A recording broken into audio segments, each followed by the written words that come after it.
قوم کا بے خوف مارخور رانا بشارت علی خان جرت اور قیادت کی علامت۔ خصوصی سفارتی نمائندہ کی report.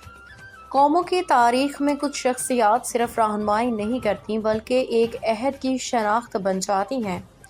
International human rights movement کے پرعزم اور باحوصلہ چیئرمین رانا بشارت علی خان ایسی ہی ایک نایاب شخصیت ہیں۔ دنیا بھر میں مظلوم اقوام کے طاقتور ترجمان، انصاف کے بے لوث سپاہی اور امت مسلمہ کے دلیر محافظ کے طور پہ رانا بشارت علی خان کو پاکستان کا مارخور کہا جاتا ہے۔ جہاں وردی پوش سپاہی وطن کی سرحدوں کی حفاظت کرتے ہیں، وہاں یہ بے مثال شہری مجاہد پاکستان کی عزت اور اسلام و غیرت کی جنگ اقوام متحدہ سے لے کر یورپی سڑکوں تک ہر عالمی فورم پہ لڑ رہا ہے، بغیر وردی کا محب وطن، مگر ایسی دلیری کے ساتھ جو کم ہی دیکھنے کو ملتی ہے۔ جب دنیا خاموش رہی تب رانا بشارت علی خان نے برطانیہ سے اٹھ کے فلسطین، کشمیر، برما اور عراق کے مظلوم مسلمانوں کے حق میں آواز بلند کی۔ انہوں نے یورپ بھر میں عظیم مظاہروں کی قیادت کی، عالمی پلیٹ فارمز پہ اسرائیلی جارحیت، بھارتی پروپیگنڈا اور عالمی بے حسی کو بے نقاب کیا۔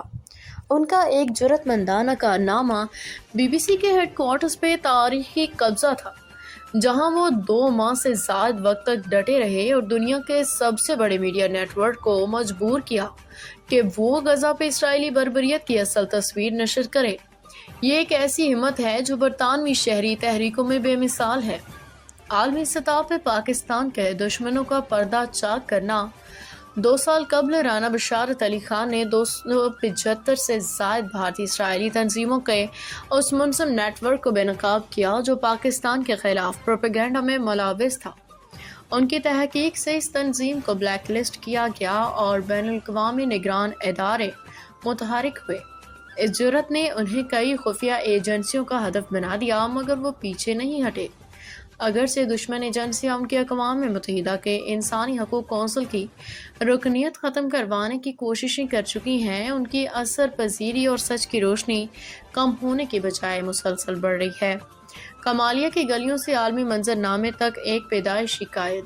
رانا بشارت علی خان کی قیادت کی کہانی نہ کسی ایوان سے شروع ہوئی، نہ کسی تخت سے، بلکہ کمالیہ کی گلیوں سے اٹھی۔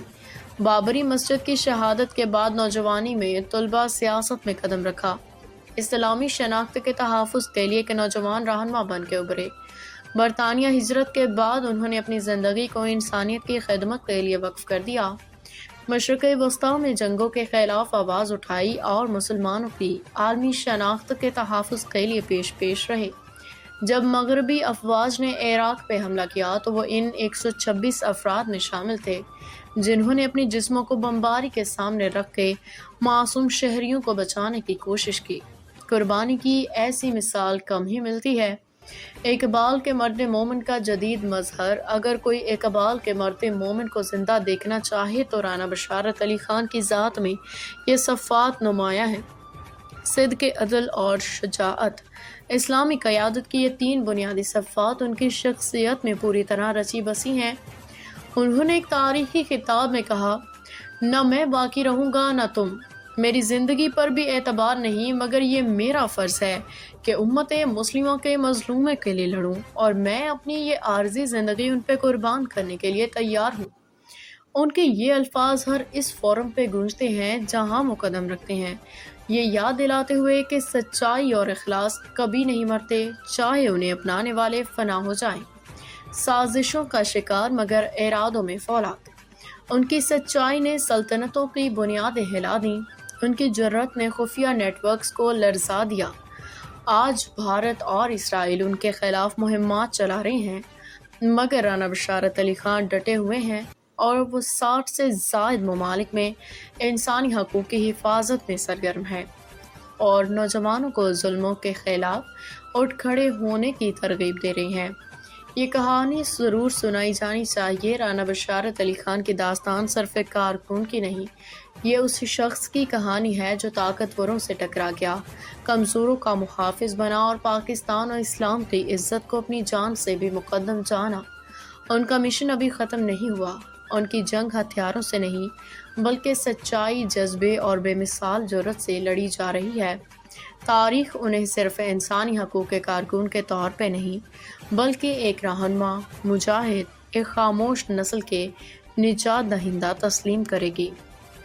بسم الله الرحمن الرحيم. هذا الرجل المبارك الذي يعمل في حقوق الإنسان وهذه الحقوق الضائعة اليوم، لذلك أنا أسميه بحق هو الرجل السلطان. ما شاء الله. فهو سلطان بمعنى الكلمة، سلطان مجاهد يدافع عن حقوق الناس، لذلك أسأل الله جل وعلا أن يؤيده وينصره ويوفقه وأن يكتب له الخير في الدنيا وفي الآخرة، إنه سميع مجيب. وسندعو له في جميع صلواتنا ودعائنا إن شاء الله أن يوفقه الله ويمكنه الله جل وعلا لفعل الخير. فهو عن حق الرجل السلطان، فهو سلطان بمعنى الكلمة. يا مرحبا. مرد سلطان.